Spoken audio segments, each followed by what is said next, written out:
사람은 감사할 줄 알아야 합니다. 독일의 대문호 괴테라는 분은요, 이런 말을 했습니다. 세상에서 가장 쓸모없는 인간은 감사할 줄 모르는 인간이다. 러시아의 대문호, 제가 개인적으로 굉장히 좋아하는 도스토옙스키는 인간을 이렇게 정의했습니다. 감사할 줄 모르는 두 발 달린 동물. 제가 어느 날 정성 가득 담은 선물을 한 적이 있었습니다. 상대가 이 선물을 받고 기분이 좋았으면 하는 마음으로 그 선물을 전달했습니다. 그런데 그 선물을 건네받은 사람의 얼굴 표정이 그저 그렇고 또 감사하다는 말 한마디도 듣지 못했습니다. 저는 감사하다는 말을 들으려고 선물한 것은 아니었지만 속으로는 굉장히 서운한 마음이 들었습니다. 이런 생각을 하면서 저는 하나님과 나의 관계는 어떠한가 돌아보았습니다. 우리는 이 세상 그 어떤 것과도 비교할 수 없이 크고 놀라운 선물을 받은 사람들입니다. 하나님은 나를 위하여 하나뿐인 독생자 예수 그리스도를 우리에게 선물로 주셨습니다. 우리는 그처럼 놀라운 선물을 받고서도 우리는 그에 합당한 감사를 드리고 있는가? 그 어떤 것으로도 갚을 수 없는 하나님의 그 크신 은혜를 나는 지금도 지속적으로 감사하며 주께 예배하고 있는가? 값없이 받았다고 해서 그 은혜를 내가 가치 없는 싸구려 은혜로 여기고 있는 것은 아닌가 하는 생각을 해보게 되었습니다. 우리는 작은 선물을 건네주면서 감사 인사 한마디 못 들어도 엄청나게 서운해하는데, 하나님은 자기의 외의 아들을 주셨건만 감사할 줄 모르는 인간들을 얼마나 괘씸하게 여기실까 하는 생각이 들었습니다. 그런데 하나님이 우리에게 감사하다는 말을 들으려고 그 외의 아들을 주셨을까요? 만약 하나님이 우리들에게 원하시는 게 감사하다는 인사를 받는 것이 전부였다면 하나님 우리에게 그리스도를 보내실 필요가 없으십니다. 왜냐하면 하나님은 우리가 그토록 좋아하는 뭉치를 주시면 그만이지 않겠습니까? 불치병 낫게 하시고 부유케 하시면 우리는 거기서 더 감사하지 않습니까? 근데 하나님은 그보다 더 좋은 것을 주셨습니다. 수조보다도 더 좋은 예수님을 우리에게 주셨습니다. 영원한 생명을 우리에게 주셨습니다. 그러나 사람들은 예수 말고 돈을 더 달라고 합니다. 주일마다 교회 와서는 예수는 됐고 병을 고쳐달라고 합니다. 예수는 됐으니 형통하게 해달라고 합니다. 교회 와서 가장 존귀하신 예수님을 모시고 감사하는 사람보다는 교회에 원망 불평하는 사람들이 적지 않습니다. 하나님은 우리가 예수보다 돈을, 예수보다 건강을, 예수보다 사람을, 예수보다 형통을 더 사랑하고 그런 선물을 더 좋아하는 것 주님은 아십니다. 그럼에도 불구하고 그분의 가장 소중하신 독생자 예수 그리스도를 우리에게 주신 것입니다. 그러면서 23절에 주님 이렇게 말씀하십니다. 같이 읽겠습니다. 감사로 제사를 드린 자가 나를 영화롭게 하나니 그의 행위를 옳게 하는 자에게 내가 하나님의 구원을 보이리라. 여기서 등장하는 감사의 제사, 여기서 하나님 말씀하시는 감사는 그저 왔다리 갔다리 시콜콜하게 예배 드리는 그 감사가 아닙니다. 하나님이 이 감사를 받으시면 구원을 베풀어 주신다고 약속하셨습니다. 이 감사의 예배는 환난날에 심판날에 구원을 받게 하는 그런 감사의 예배입니다. 그렇다면 오늘 이 예배에 참석한 여러분들은 하나님이 원하시는 그런 감사의 제물을 가지고 왔습니까? 오늘 여러분이 하나님께 가지고 나온 감사 예물은 하나님이 기뻐하실 만한 것입니까? 22절 말씀을 보면 하나님을 잊어버린 너희여 라고 하나님이 책망하십니다. 그리고 21절에 보면요 이렇게 말씀하십니다. 너가 나를 너와 같은 줄로 생각하였도다. 하나님을 잊어버린 사람, 또 하나님을 알지 못하는 사람은 하나님을 자기 수준에서 생각합니다. 일본의 복음화가 낮은 이유 중 하나가 전문가들이 얘기하기를 일본 사람들은 신에 대한 생각이 인간의 수준을 넘지 못하기 때문이다라고 얘기합니다. 800만의 신이 있는데 모두 인간의 수준을 넘지 못하는 겁니다. 왜입니까? 인간이 만들었기 때문입니다. 오늘 추수감사주일, 우리는 그 어느 때보다도 하나님께 감사를 드리고자 모였습니다. 아멘이십니까? 근데 하나님께서 여러분들이 가지고 나온 그 감사를 보시고 너가 지금 나를 너와 같은 수준으로 생각하느냐? 바꿔 얘기하자면 너가 나에게 지금 너의 수준의 감사를 가지고 예배하려는구나 라는 책망을 듣지 않기를 우리가 바랍니다. 21절에서 말씀하시는 그 감사로 제사를 드리는 것, 즉 하나님 수준에 맞는 감사, 하나님께서 받으실 만한 감사란 무엇인지 여러분들과 나누고자 합니다. 여러분 감사라고 다 똑같은 감사가 아닙니다. 진정한 감사가 있고 가짜 감사도 있습니다. 원수 마귀는 성도들이 하나님 앞에 감사로 예배드리는 것을 너무너무 싫어합니다. 그래서 여러분들을 어떻게 하든 이 감사의 예배 자리로 못 오게 하려고 합니다. 이런 일 저런 일로 막 여러분들이 교회만 올라오고 그러면 방해하는 세력들이 있죠. 그런데 마귀의 계략은 또 여러분들이 나와서 예배 드리는데 진짜 감사가 아니라 하나님이 기뻐하실 만한 감사가 아니라 가짜 감사, 모조품 감사로 예배 드리게 하려는 전략도 가지고 있습니다. 제가 설교를 준비하면서 인터넷 서점에서 감사라는 단어로 책을 검색해 보았습니다. 물론 한국어로 되어 있는 사이트입니다. 수많은 감사의 주제로 된 책들이 막 쏟아져 나옵니다. 제목만 들어도요 아주 끌리는 책들이 많은데 몇 가지만 소개를 하자면요. 행복의 문을 여는 평생 감사, 내 삶을 변화시키는 가장 강력한 능력 감사, 소망을 이루어주는 감사의 힘, 수천억의 부를 가져오는 감사의 힘, 불안과 두려움을 용기와 자신감으로 바꿔주는 하루 3번 감사, 내 인생을 바꾼 감사의 힘, 삶을 바꾸는 힘 감사. 일단 책의 제목만 들어도요 감사가 이렇게 대단하구나라는 생각이 드실 겁니다. 물론 저는 이 책을 다 전부 읽어보진 않았지만 이 책에 소개하는 글들을 읽으면서 느낀 점이 있었습니다. 이 책들이 말하는 감사의 공통점은 감사의 대상이 중요하지 않다는 겁니다. 누구에게 감사하느냐가 하등 중요하지 않고 감사하는 행위 자체가 우리에게 좋다는 겁니다. 그래서 이 책들 중에 소망을 이루어주는 감사의 힘이라는 제목의 책의 글을 인터넷에 있어서 좀 봤는데요. 이렇습니다. 한번 잘 들어보세요. 감사는 강력한 힘이 있습니다. 감사는 마치 전기와 같아 단순히 어둠을 물리치는 데만 이용되는 것이 아니라 힘의 원동력이 됩니다. 감사는 마음과 건강과 생활을 변화시키는 파동, 힘, 에너지입니다. 감사는 물질적인 풍요로움과 사회적인 성공을 끌어들이는 힘이 있고, 감사는 어려운 일이 닥칠 때 문제를 해결하고 위기를 극복하는 능력을 강화시켜주며, 감사는 자부심과 자신감을 높이고 변화나 위기에 대한 대처 능력을 높인다는 것입니다. 여기서 아멘 하시면 안 됩니다. 어떤가요? 이 감사, 하나님 자리를 대신하고 있습니다. 감사가 신적 에너지를 가졌다는 겁니다. 결국 감사의 대상은 하나님이 아니라 자기입니다. 기독교인이 쓴 책이 아니기 때문에 그럴 수 있다 싶습니다. 그런데 안타깝게도 오늘날 결코 적지 않은 설교자들이 이 강대상에 서서 이러한 유사한 가짜 감사를 전파하고 있습니다. 다음은 한 설교자가 설교 시간에 한 말입니다. 들어보십시오. 감사해야 될 이유를 얘기합니다. 감사하면 마음이 유쾌해집니다. 감사하면 몸이 가벼워집니다. 감사하면 은혜가 흘러들어옵니다. 감사하면 적절한 환경이 조성됩니다. 감사하면 사람들이 좋아합니다. 감사하면 돈이 생깁니다. 이름 막 아멘 막 나오려고 그러죠. 감사하면 사랑과 능력이 생깁니다. 감사하면 건강해집니다. 감사하면 기쁨이 넘칩니다. 감사하면 무조건 좋습니다. 어느 한 줄에도 하나님도 예수님도 성령님도 없고 보이지 않습니다. 하나님을 잊어버린 감사. 감사해야 될 이유가 삼위 하나님이 아니라 오직 자기의 유쾌, 자기의 건강, 자기의 쾌락, 자기의 즐거움뿐. 이게 우상숭배지 다른 게 우상숭배입니까? 가짜 감사는 우상숭배입니다. 초대교회 때 아나니아와 삽비라라는 두 부부가 교회 성도인데 어느 날 하나님의 심판을 받아 즉사하는 사건이 일어납니다. 굉장히 무섭고 끔찍한 사건이죠. 사도행전 5장에 기록되어 있는데요. 이 당시의 교회의 분위기가 너무 좋았습니다. 성도들이요 자신들의 소유를 팔아서 땅을 팔아서 그 값으로 가져와 교회의 성도들을 구제하는데 헌금하는 데 내놓습니다. 이런 분위기 속에 아나니아와 삽비라 부부도 거기에 좀 끌렸는지 모르겠지만 일단 자기의 소유를 팝니다. 그리고 판 돈을 가지고 교회에 헌금하기로 합니다. 부부가 교회에 그걸 갖고 오는 동안에 아까운 생각이 든 겁니다.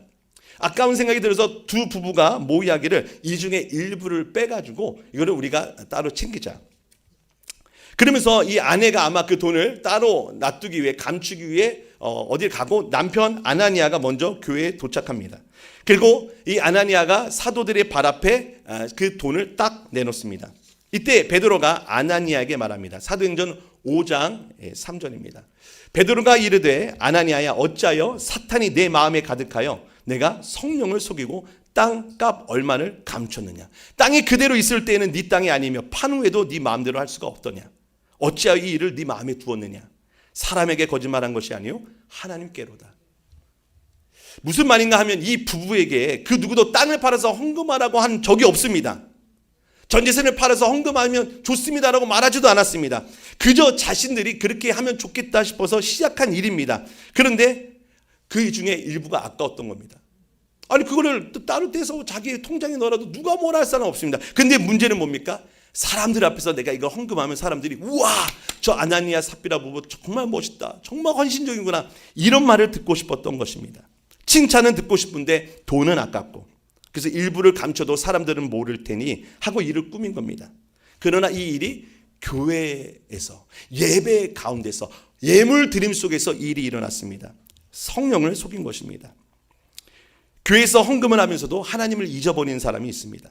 봉사하면서도 하나님을 잊어버린 사람이 있습니다. 봉사하면서 원망과 불평이 나오면 그거 하나님이 잊어버린 겁니다.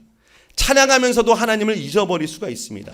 가라오케에서 노래하듯이 가사에 맞춰서 자기 소리, 자기 목소리 취이는 거 하나님을 잊어버린 껍데기 찬양입니다. 아나니아는 하나님을 잊어버리고 삽비라도 하나님을 잊어버린 헌금을 했습니다. 베드로의 말이 끝나기가 무섭게 그 자리에서 아나니아의 혼이 빠져나가고 즉사합니다. 잠시 뒤에 아무것도 모르는 아내 삽비라가 교회에 들어옵니다. 베드로가 이 삽비라에게 다시 묻습니다.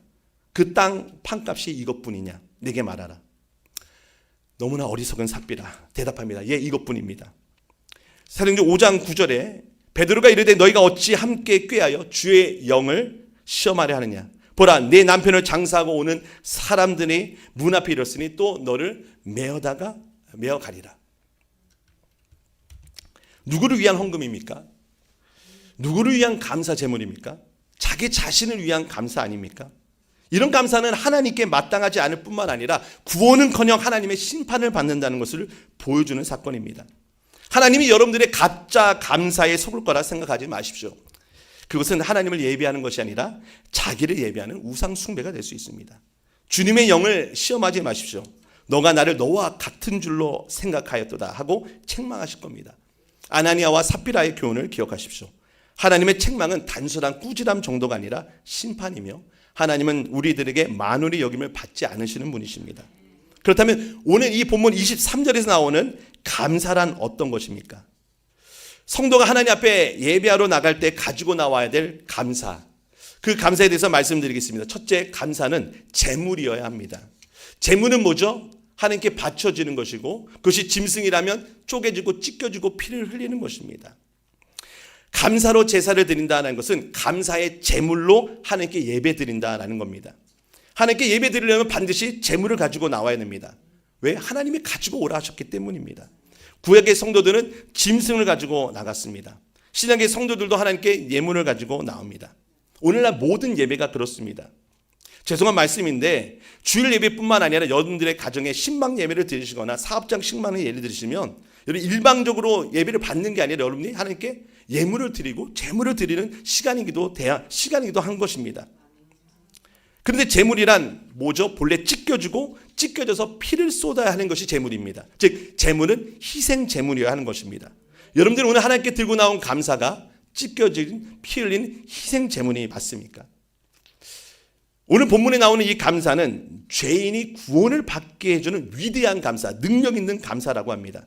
근데 이 감사 없이 하나님께 나아가면 22절에 그는 찢겨질 것이다 라고 말합니다. 그리고 이 찢겨짐에 건질 자가 없다고 말을 합니다. 여러분, 이 감사는요, 우리 구원과 우리 생명과 직결되어 있는 감사입니다. 이 감사, 우리는 살기 위해서라도 찢겨지지 않기 위해서라도 우리는 이 감사가 절실하게 필요한 상황입니다. 이제 이 감사는 단순한 감정, 단순한 감상, 단순한 인사치레의 문제가 아닙니다. 이 감사는 지금까지 우리 수준에서 생각해온 감사와는 차원이 다른 감사, 그 감사를 하나님께 드려야 하는 것이죠. 하나님이 원하시는 감사, 우리를 찢겨짐에서 건져줄 감사, 그 감사가 여러분들에게 있습니까? 오늘 예배 가운데 그 감사의 제물을 가져 나왔냐라는 말입니다. 우리를 우리를 구원을 해줄 그 감사, 우리는 이 감사를 어디서 발견합니까? 바로 예수 그리스도의 십자가의 찢겨짐에서 발견합니다. 그리스도께서는 잡히시던 밤에 떡을 가지시고 축사하여 이르시되, 이 축사가 뭐죠? 유카리스테오, 감사입니다. 감사하면서 뭐 하시죠? 이것을 빵을 찢습니다. 찢으며 제자들에게 뭐라 하십니까? 이것은 너희를 위한 내 몸이다 하십니다. 감사와 찢어짐이 함께 있는 유일한 곳입니다. 예수 그리스도의 감사, 자신의 몸을 찢는 감사입니다. 그리고 그날 예수는 실제로 사람들의 채찍과 창과 칼로 찢겨짐을 당하고 피를 쏟으십니다. 이것이 우리가 여태껏 본 적이 없는 감사, 앞으로도 어디서 볼 수 없는 유일한 감사입니다. 예수는 왜 자기 몸을 찢으셨습니까? 바로 하나님을 잊어버린 우리가 찢김을 당할 수밖에 없는데 이것을 대신하여 찢겨주신 것입니다. 즉 그리스도가 우리를 대신해 여러분을 대신해 찢겨진 것을 믿으시기 바랍니다. 그래서 23절에 나오는 감사로 제사를 드린다 할 때 이 감사에는 그리스도의 찢겨짐이 있는 겁니다. 그러므로 이 감사는 1차적으로 우리의 감사가 아니라 예수 그리스도의 감사입니다. 믿으시기 바랍니다. 그럼 예수님은 자신이 찢겨지는 그 고통을 감사로 여기셨는데 그 이유가 무엇입니까? 첫째, 자신이 찢어짐으로 내가 죽음으로 하나님의 뜻이 이루어지기 때문에 감사한 것입니다. 내 뜻이 아니라 아버지 뜻이 이루어졌기 때문에 감사. 예수님은 겟세마네 동산에서 땀방울이 핏방울이 되도록 기도하시는데 뭐라 하십니까? 아버지여 내 원대로 마옵시고 아버지 원대로 하옵소서. 자기 뜻이 아니라 아버지의 뜻대로, 그리고 아버지의 뜻대로 자신이 찢겨지는 것에 대해 감사했습니다. 우리는 어떻습니까? 우리는 안 그러죠. 무조건 내 뜻이 이루어져야 비로소 감사합니다. 옆에 사람 뜻이 이루어져도 안 됩니다. 내 이웃, 내 친구, 내 가족의 뜻이 이루어져도 안 됩니다. 내 뜻이 이루어져야 우리는 비로소 감사하는 존재입니다. 그러나 예수는 아버지의 뜻대로 자신이 찢어지는 것을 감사하셨습니다. 떡을 가지사 축사하시고 감사하시고 이르시되 이것은 너희를 위한 내 몸이다 하면 찢으셨습니다. 예수께서 그 찢겨지는 고통을 감사로 여긴 두 번째 이유는 성도들의 구원을 기뻐하시기 때문입니다. 그 감사에는 저와 여러분들의 구원의 얻음, 그 구원이 포함되어 있습니다. 히브리서 12장 2절에 그는 그 앞에 있는 기쁨을 위하여 십자가를 참으사. 지금 십자가에 달려 고통 속에 있어요. 근데 그 앞에 그분은 뭘 보셨어요?